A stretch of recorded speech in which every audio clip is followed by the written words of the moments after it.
Hello and welcome back to my channel. My name is Athena. If you are new here, then welcome. Today we are going to be talking about postpartum care and postpartum prep for mom.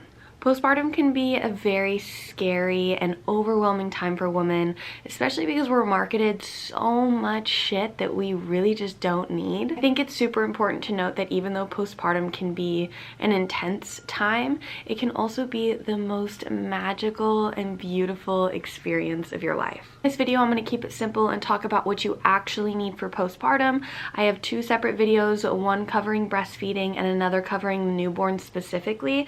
This one is going to be for that fourth trimester after baby arrives. What do you need as mom for vaginal care, mental health care, basically everything that you will need, which is arguably the most important part because babies are simple. They just eat, they just sleep, and they poop.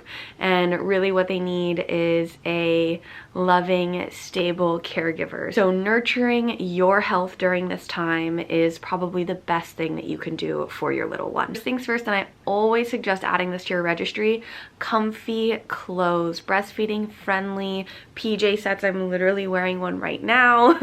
Things that are super soft in material. I'm talking robes, fuzzy socks. You're gonna be hunkered down in your home, you and baby, for several weeks, and you're not going to be getting the most sleep, so just being as comfortable as possible really makes a difference. Next, when it comes to vaginal care postpartum, first thing you're going to need is some sort of diaper. I really like the Organics brand. There are many on the market. You're also going to need some type of heavy-duty pad. Frida Mom makes an incredible pad that's really easy to use, and they work wonders. On the pad itself, I highly suggest getting these little Tux pads.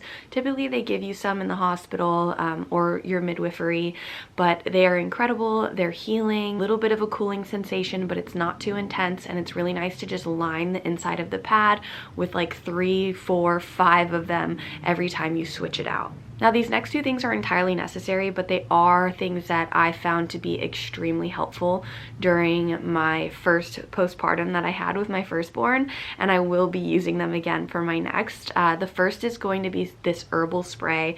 I'll put a picture here. Again, everything is going to be linked below, so if you want like ease in finding it, then there'll be links, but I'll also provide photos. But this herbal spray is amazing because it's kind of hard to touch down there at first, and it's just really soothing to have a spray that you can spray directly on, put as much of it as you want, and it helps a lot with the healing process. The next thing, and this is my holy grail, postpartum and outside of pregnancy and postpartum in general, and it is this Yoni serum. I'm obsessed with this brand. They're called Living Libations. Any pregnant woman in my life knows because I always gift them this healing yoni serum. It's called Pedal Soother, and they have all sorts of stuff. They have great lubricant. They just have general like yoni serums for preparing for birth before the baby comes. They're amazing. Anyways, it is a little bit pricey, so again, this is not something that's entirely necessary, but I do suggest it and I do gift it to everyone in my life because it works that well. The next couple things you're gonna need is a peri bottle, and I highly suggest some sort of laxatives. Most people are gonna suggest laxatives to you because that first poop after you have a baby is very scary. There's a lot going on down there. Peri bottle, absolutely necessary. It's uncomfortable to be taking a tissue and wiping down there, especially if you had some tearing or, you know, you're healing. And so getting tissue residue and having to touch it, it's too much. So having a little peri bottle, love to fill it with warm filtered water, and it's really soothing every time you use the restroom. And again, some sort of laxative. Oftentimes if you are having a hospital birth, they will send you home with laxatives. Next thing to have by your bed are some puppy pee pads.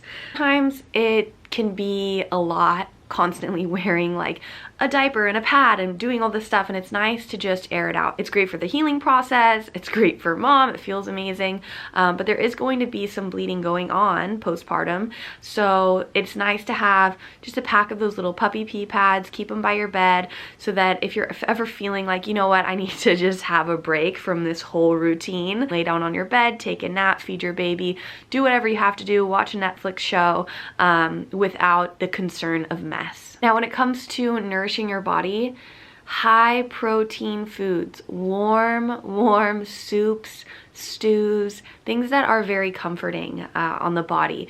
And again, do not forget the high protein, especially if you are breastfeeding. Always have snacks around, always stay hydrated. Talk to the people in your life, whoever's around there to support you, your partner, your friends, you name it, and be like, hey, help me keep my water bottle full and my belly full, because it is a lot postpartum. I highly suggest freezer prepping a bunch of meals in that last month before baby arrives. You can freezer prep all sorts of soups and stews and just put them in some glass containers. Freezer prepping breakfast burritos is also amazing, just so that you always have something on hand that you can grab and eat, because you're probably not really going to be in the mood to cook. Another great resource that we utilized for my first son is an app called Meal Train. I had never heard of it before, and someone suggested it to me, and it was absolutely incredible. It was a perfect way for friends and family to contribute and help out during the postpartum stage through, you know, gift cards and bringing food. And finally, last but not least, I wanted to talk a little bit about mental health. It's important to just have a plan and research a little bit about postpartum depression, postpartum anxiety, things like that. It is not uncommon.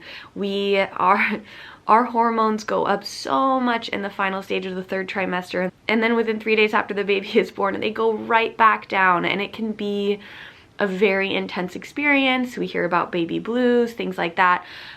And that being educated, talking to the people around you that are going to be in your space, making sure that they know the warning signs, because oftentimes they'll see it before you do. Really just having a plan and being prepared. That's it. These are all great things to add onto your registry. Everything that I listed, I believe, is under $50 when you take out that yoni serum, because the yoni serum is around $50, so that kind of jumps it up to $100. But generally, you should be spending, you know, $50 or less on all of these things for postpartum care. And then again, add these things to your registry. Please don't be afraid. We get so many baby blankets, so many stuffed animals. They don't need all that. They do not need all that. What we need is we need postpartum care for mom. We need comfy clothes. We need fuzzy socks and lots of love and support. So I really hope that this was helpful. I wish someone told me this before I had my first child. But as I prepare for my second in a few weeks, I'm thinking a lot about it, and I just wanted to make this video to hopefully help someone out there. Again, everything is going to be linked and listed below. I'm going to have two other videos, one for breastfeeding, one for newborn care, probably more than that. There'll be a whole series on pregnancy and newborn stage, because I love being a mom and I love sharing information and I love hearing feedback from you. So let me know down below if there's anything that you loved and that you used during your postpartum experience, and maybe some advice that you have for a new mom when going into the newborn bubble. But with that, congratulations on your little one, and I hope you soak up every single second of it, because it really does go by so fast. I hope you have a beautiful and blessed day, and I'll see you next time.